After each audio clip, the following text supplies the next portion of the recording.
একবার হলেও এই দোয়াটা পড়বেন ভাইরা আমার।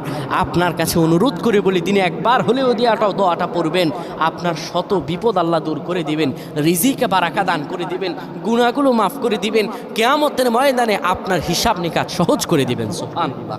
দিনে একবার হলেও দয়া করে এই দোয়াটা ছেড়ে দিবেন না, একবার হলেও এই দোয়াটা পড়বেন, একবারে সহজ দোয়া। আপনি বিপদে আছেন, আপনার কোনো অভাব অনটন লেগেই থাকে, আপনার সুখের দিন আসে না, এত বিপদ কিভাবে বাঁচবেন, কেমন করে থাকবেন, কেমন করে সুখ পাবেন, হতাশ হয়ে পড়ে যান। আমার প্রাণের বাইরে হতাশ হয়ে যাবে না, আল্লাহর কাছে আশ্রয় চাইতে হবে। আমার রব্বুল আলামিনের কাছে যদি আশ্রয় চাইতে পারেন, আমার আল্লাহ আপনাকে আশ্রয় দিবেন। এই দিনে একবার হলে দোয়াটা পড়বেন, দোয়াটা একবারে সহজ শিখিয়ে দিচ্ছি।